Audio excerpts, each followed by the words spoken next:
Well, well, well. Welcome back to another episode of Tottenham Talk. It is your two favorite anchors on another disappointing day. Matt Kuster and Clay Troyer. How are we doing today? Welcome to Tottenham Talk. Today, I think you all know where we're going with this. We have to recap another disappointing but probably expected loss against a incredibly confident City side. So, Matt, how are you doing today? We're good. We're good. You're good? Kind of sad, but Yeah, no. we're good. Well, Other things going well in my life. that's good. Yeah, Spurs. When you're a Spurs fan, you can't just have Spurs because likely there's. It's not going to work out well. But in all seriousness, I think we're at a really pivotal point of our season, and I hate to say this, this won't be a long episode, but because I feel like we just keep saying the same things over and over again, and I don't want to be so repetitive because it seems like we're running the same issues, blah blah blah. Yeah. But we are at a pivotal moment. I mean, Jose has to be at a pivotal moment in his career, whether Levy likes it or not, because we can't afford this. This can't be us. This can't be our team. It's one thing if Jose comes in and we do a rebuild and it's a clear plan, but that's not been the case. He's came in with the expectation of we're going to play well, we're going to be good, and we haven't really seen that. So there's a lot to talk about here. Let's hop right into the lineup, I guess, and then kind of just your overall thoughts on the game. I mean, really, we don't even need to talk too much about specifics because it's all pretty obvious. Yeah, it's pretty. It's very frustrating. You and I both are diehard, Spurs fans. We'll be supporters till the day we die, and so, when we're watching them, being our age, being young, and we always hope for like, oh, we should sign this guy, we should get this guy, oh, blah blah blah, and yeah, there's a lot of things that happen by the scene, but you'd think that last summer with the 7 signings we had and Jose coming in, that we'd be a top 4 team, and there's no room for us not to be a top 4 team. You wouldn't even think it'd be an expectation, right? We should not be sitting in anything less than 4th right now, And well, like someone asked me and was like, do you think we should be a top 4 team with the signings we had? I'm like, I mean, absolutely. I mean, and you got to think all the other teams in the Prem got better too. They got players. They were able to build. Look at West Ham. Yeah. And so, when you have arguably one of the best managers to ever walk this earth on our side, and I mean, 6 great signings, excluding Joe Hart. I mean, he doesn't play. Maybe he should after today, honestly. Right? I mean, maybe 5 good signings now I think about it. But, it's you obviously have standards. You always have expectations. Even expectations for those players who are already on the team. Kane, right. Even the Dyer back line. When Jose came in, I was so excited to see what Dyer could do because he didn't really get the chance under Poch in the center back role. Once in a while he did. I was so excited to see what could happen. And I don't know necessarily who's at fault. It probably is both management and players. But as a supporter, it's obviously something that I don't like watching. Going into this game, and I hate saying this, I didn't think we were going to end City's run, but after the first half, it was such a weird game. It wasn't like it was 1-0 with a PK that arguably wasn't a PK, and with City having one shot and that shot being a PK. So it was such a weird game. Yeah. And I don't know. What were your thoughts on like what are some things that stood out to you in the game that you're kind of like scratching your head about? So my biggest thing, in what's most heartbreaking for me is we've talked about this a little bit, but you can really start to see it. When I was young and little, and when we were little, when we would watch Spurs, it would be so exciting, no matter how poor or bad players we had. Like we had some bad players, but we managed to just give it all, and the way in which we'd play, it was so exciting and promising. And, when you'd see that, you wanted to watch them again. And now it's breaking my heart because if I was the same age and I was to watch this team today, if I watched that game, I would be just bored out of my mind, you know? And the hardest part for me is that the whole time City was being praised and praised and praised, and that rightfully so, because they are playing so well and they're in such a good run of form, and Guduan is playing incredibly, blah blah blah. But they're without two of their best players still, without one of their best center backs still, and they didn't, in my opinion, they did not play that well today. We played that bad, in my opinion. We just played that bad. Because if they were playing that well, it would have been City shot after City shot after City shot after City shot, attack, attack, attack, and we would have just been, 6-0 down, in all honesty. So the fact that they didn't play that well and we still made them look that good, is really disappointing to me, because it's sad. When you make a team, look amazing, it's gut wrenching. I mean, you look at our back line. Let's talk about them. I mean, we break down the goals. You see 3-0. Well, that's our backline's fault. We can't concede that many. Okay, you look at the penalty, 50-50. I'm not that surprised that was called. It's unfortunate, but you just got to be. It's just tough, especially this day and age. I'm almost at the point where I feel like there's some sort of agenda going against us. Oh yes. And when he went down in that box, I was like, "That's a PK." And it's a shame. But you look at that. You look at the save. Hugo. That was a bad penalty. First of all, a bad penalty. Hugo probably should have made that save. He gets the right way. He should have gone with both hands. The announcer said it. My good friend, who's a really accomplished goalkeeper, he said it. He's like, I probably would have made that save. Obviously, if he was Hugo, and. That's so hard. Okay, so now they're 1-0 up. Let's keep going. Let's keep going. We don't really accomplish anything going forward. Again, Lamela and Lucas are both dog tired, and I hate to see that. I told you our fan base is literally Lamela, and if our fan base was a player, it would be Eric Lamela, because 2 days ago, people have been praising Lamela for how well he's been playing, and he kept us in the Everton game, and he played so well against West Brom, and now it's like, how soon can we get Lamela out of the club? I literally saw that tweet today. And it's kind of a shame, because you have to wonder, right? Is it really Lamela, the players, or is it the manager, or is it a culmination of the players not being able to trust the manager or not playing for the manager? Or whoever said Lamela is at fault here does not know soccer. Well, it's not necessarily that. It's just that Lamela did not have a good game by any means, but neither did Lucas or Kane or Son or Højbjerg or Ben Davies, or Hugo, or a back line. I mean, our club, which one of the things I don't like, or not our club, our fan base, we love to single out, players like that. And it's sometimes it's rightfully so. But that being said, the fact that we can look so highly at Lamela one game, and then the very next game we can say he's so bad we need to get him out of the club is kind of confusing to me, because that's not the Tottenham fans that I grew up with. I think that's more of whomever saying that is having some insecurities about it.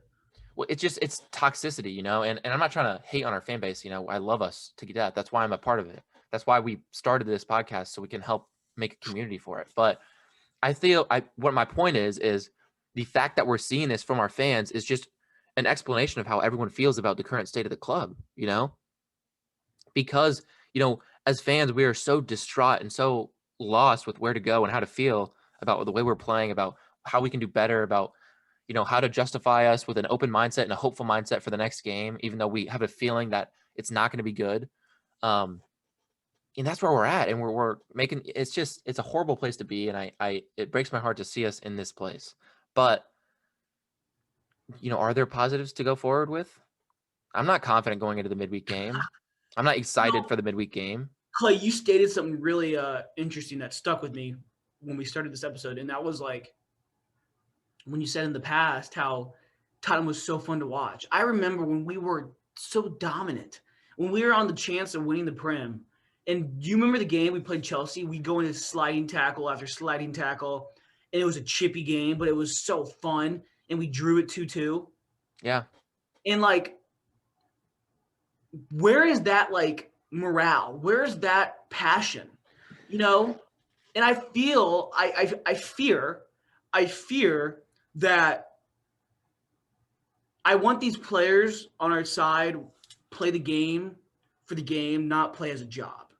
Yeah. And I'm almost afraid that, I mean, they want to play, of course, and they want to win. And Right. I mean, I don't know what the missing piece is right now or what necessarily the issue is. But there's something that is just not sitting with me right with our side. And I don't know, I don't want to take a stretch with what that may be, right. but whether that's players or management, we don't know. But where is that passion for the game? You know, when I watched, Liverpool a couple times last year when they won the Prem, like they played the game with, intensity. They had fun. Like, yes, I don't want to sound really cliche and cheesy here, but that they love the game. These players love the game. That's what they play, and it happens to be a job as well, and Right. they compensate for that. But there's no passion. I see no passion with our side. I see no like intensity. I see no smiles. Yeah, Matt, wait. I have a feeling of what this is why, and I don't want to get into it now because we're actually going to do a midweek episode this week because of kind of the state of the club, and it's going to be really about Jose and kind of is this him? And I don't want to get too into it now, not only because we're going to talk about it later, but also because I want to save it for that in this episode. I just want to kind of talk about this game, but you're onto something, and hold on to that thought, write it down because in a few days we're going to chat about this, and there's a lot that I have to say about it, and this will be a good episode too, guys. Watch out for that. Yeah, because seriously. it's going to be a longer one. And Um, we're really going to break down what we think might be the problem, maybe more of a background of Jose, what we maybe think of Jose, what we may want to change. So right. really keep out for that one. Anyway, so to go on your point, and specifically this game, one of my biggest pet peeves is we gave up. I think maybe 15 minutes left, 20 minutes left. Our team gave up. And as sad as that is, like you said, we don't see that in the past. That was not us. That was not our identity. It is now, and it was. We gave up. And as a defender, I always feel for the defenders when the team gives up because when the forwards give up, it just means they're not going to score.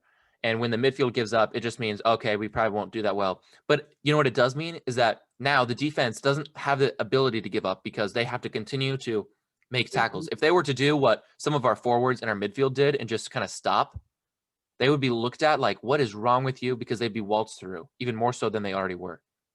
And that is so sad that our other teammates or other players on our team would put them in that position. You see at the very end, Sanchez made like a clearance and it went for a corner, and there's like a few minutes left and you see everyone just walking back lackadaisically. And Sanchez has to still be on it. He has to still be on his toes, trying to defend, spending energy. And it's just like, come on, you look at Sissoko and Højbjerg is dropping in as another center back, which I hate because now there's no passing angles in the middle. And Sissoko is on for 15 minutes and he's walking over here and pointing over there and pointing over there because he's pointing at for someone else to pass to because he's not working to get into a gap where he can receive the ball. He's our center midfielder. What is that, So there's so much and things like that, If you look at some bright spots, Dele was running around. Bale looked actually decent. He almost scored off a really good individual play. But it would have been for naught because the rest of the team had given up. And honestly, that is where I want to leave that part because it's a shame. We gave up and ultimately that cost us, It did. I think we gave up after we conceded the pen. It didn't seem like we had given up, but we didn't push, Yeah, when was the last time we went down and actually came back and won it? I don't know, but it's definitely been. Where is that as a fan, and you would agree with me on this, back in the day, we'd be like, oh, we're down, we'll come back. We'll get. I didn't even care if we scored, if we got scored on, It was like, oh, we're good. Come on, Yeah, because we were so good attacking wise, and defending, we were solid too. To where we did give up a goal or two, I knew we were going to get one or two back. And now it's just kind of like, okay, we get one scored on and we're done. And I hate saying that, and there might be a lot of people out there that disagree with me on that, but I mean, watch the body language of our players. Yeah, and it comes down to, what is Head that, a confidence down, issue? blame you. What would you say?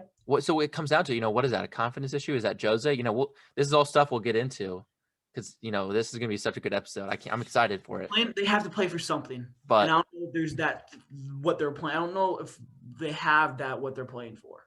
That made sense. So, I mean, honestly, I think that's enough said about our team today. You want to hop into the player ratings? Yeah, I'm ready to do those. There's a lot of this is going to be covered in our we have some good fan comments for our episode that we do for the recap with the fan comments, but also I think this will be a great Jose episode for midweek. All right, Hugo. 3. Do you want to? Oh yeah, never mind. All right, 3, 2, 1, 3. There's rumors here and there about him going to PSG, and he's been talking with Poch, and Poch has been excited to try and sign him. And I don't want to say this because I don't want to believe it, but it seems like Hugo has kind of just said, you know what, I'm just going to play the rest of my season out, and then I'm going to PSG. He's refused contract talks, which is fine, but it's really a shame. Contract talks? He refused them. I mean, he didn't necessarily refuse, but he didn't, engage in them earlier in the season. But it could be for other reasons. We don't really know that. We don't want to speculate, but too much. But today you look at it, he's got to save that second goal. He could have saved the penalty. You can't blame him because it's a penalty. And then the third goal, he got his toe to it. Maybe he could do more. I don't know. I mean, it's tough all around, but he didn't make any saves today, really. So I don't know. It's a compounded performance from the last game as well. So, all right. Exactly what I was going to say. I was like, he played bad last game. Ben Davies. 3, 2, 1, 4. It's a shame because the man is dead. I don't know how he hasn't gotten injured yet. He is dead, and I kind of feel bad for him. But I feel bad for him too, and that's on Jose to try and solve that. You got to figure something out. You don't just say, well, there's no other left back. Put Joffit at left back. You did that last season. You've got 2 options for your right back, like give Davies a break, for goodness sakes. I'm sure he will the Europa League, but still. Eric Dyer. 3, 2, 1, 4. Yeah, I mean, nothing special. He made some good stops and some good blocks. I hate to say that our back line got scored on 3 times today because it wasn't a center back issue really this time. I thought. I mean, yes, Sanchez, the last goal, maybe. I don't know. That's so tough. I mean, he also made an incredible save to stop it from being 3 earlier in the game. So who knows? Sanchez. 3, 2, 1, 5. What'd you say? 4. Interesting. Yeah.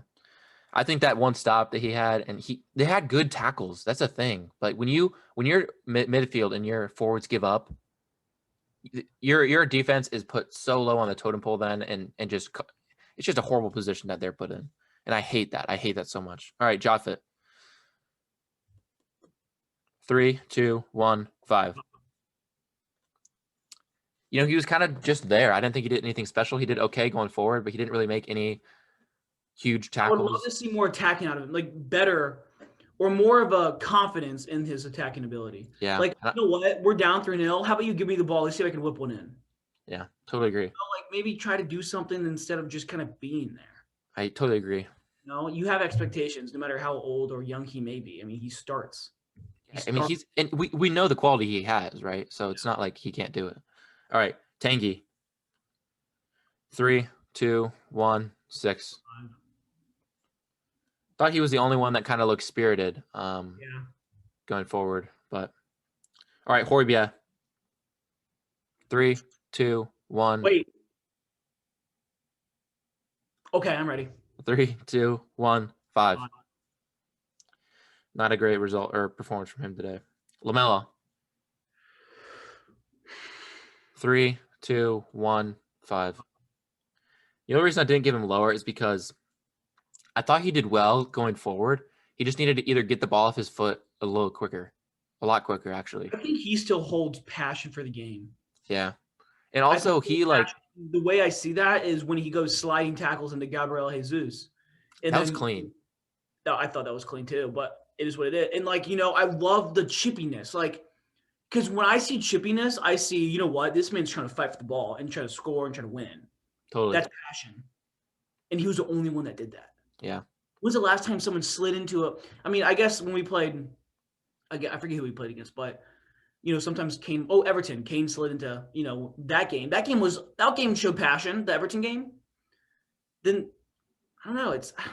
I don't know. Honestly, in all honesty, it could be chalked up to how exhausted our players were. I mean, they played 120 minutes 2 days ago, 3 days ago.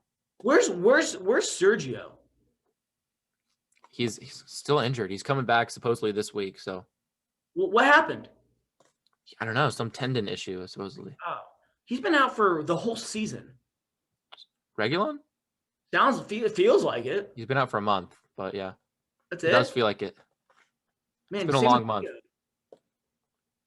Wow. Okay. All right, Lucas. 3, 2, 1, 4. 3. Damn, 3 really. He couldn't make a pass. No, but yeah, I mean, no anyone couldn't really. To be fair, I guess that stood out to me more. But he's dead. He played bad for me. He looked exhausted in like the 40th minute. In his defense, he looked exhausted. All right, Sonny. 3, 2, 1, 4. It was no ambition. Really disappointing. All right, Harry Kane. 3, 2, 1, 5. Yeah, maybe I was a little generous, but I mean, the free kick was nice for once. That's a once in a lifetime thing for him. I mean, he always hits the wall. That's true. When he went up to kick that, I'm like, oh my God, why? But then he hit it, and I was like, oh my God, we almost scored. Yeah. But that was, I mean, honestly, I think that was our only like scoring chance. Tanguy had one. That and Bales. Yeah. And Tanguy, but Tanguy's got deflected. All right. Jose. 3, 2, 1, 4. It's tough because I don't know what he's supposed to do here too. Like at this, like in terms of tactics that he's telling them maybe, but in terms of subs and lineup, I mean, I don't know. I bet he's at a loss right now. There's a couple things he could do a lot better on, and I don't know if it's the whatever it is, but it's his job to reinvigorate the squad. He's got to find that. Would you play a different formation against City or no? No. They're so attacking. I think the 3-back would just get demolished. Dude, we can't play a 3-back. I mean, we looked good playing this formation with Tanguy and Hodge next to each other for 2 games now going forward and playing that attacking football. In my opinion, people say you can't attack against City. You have to defend because they are so attacking. But what do we have to lose? I mean, make them. I feel like that's BS. You can attack against City. Look at Marseille in the Champions League. Make them adjust to us. Why are we always adjusting to every single team we play? Make them defend. Yeah. Yeah. So, I mean, their defense I think that's just a BS excuse. You can't attack against City. Boo-hoo. I agree. All right. Man of the match.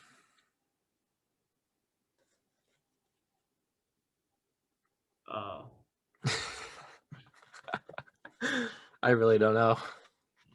The camera view I had when Kane's shot almost went in. Man, this is tough. I don't really think I have a man of the match. Oh, I got my man of the match. I'm just going to say Lamela for this strict reason. The fact that I see passion from him. His defensive stuff. I love the slide tackles. So many people don't like Lamela, which is fine. And might disagree with what I'm saying here. But when I see him play, I just think, you know what? He's going to go fight for this ball. And that's what I think the players who show that earn a spot on the field. Yeah. And I feel like a lot of that is why he's playing too. I mean, he's had some decent form, but I think he's just, freaking Gabriel Jesus is taking his time on the ball, and you see Lamela coming in and slide. I thought it was totally clean, and then you got everyone yelling, "What is that, ref?" Blah blah. When's the last time you do that? Yeah. What about you, Clyde? Do you have one or no? I'm actually gonna go with Bale. Oh. He didn't play that long, but I mean that just kind of shows when he did play. He did well. And also in his defense, his tackers were nice. I don't know if you heard about the argument or kind of drama that this week when Bale told Jose he felt something in his an injury and he felt like he couldn't train. He wanted to train with the sports scientists for the day and try and get better. And that meant he wasn't going to be able to make it to the Everton game. They did a scan on him. Nothing was wrong on the scan. And Jose was upset because he posted a picture on Instagram that said great training session when everyone had already left for the Everton game. And there was so much drama there because Jose is like, if he's fit, I want to be able to play him. But it takes a lot of courage. The announcers talked about it for Bale to say, he knows his body. He's 31 years old, to say, look, I can't. I need to take this and do this. And then once he did that, he came to this game today ready to go, and he did pretty well. He almost scored really well. So Good try. I don't know. That's a tough man of the match. Play of the game. My play of the game was Bale's Techers and shot. Yeah, or Kane's free kick. Oh, no, Sanchez's block. Ooh, okay. And then hidden gem. I'm going to give mine to Bale. Sure, me too. There you go. Why not? All right, guys. Tough episode. I'm not sure, if I have a positive motivation. So tough because we're going to get into depth about a lot of it on the Jose episode. And so look out for that. That's going to be a positive here. So thanks for listening, guys. Check us out on Twitter and Instagram at _Tottenham_Talk. We're on YouTube now as well, so be sure to check that out. If you like it, subscribe and give a like to the video. It means a lot to us. Trying to make a community here, and we really appreciate all you guys. So thanks for listening, and as always, come on, you Spurs.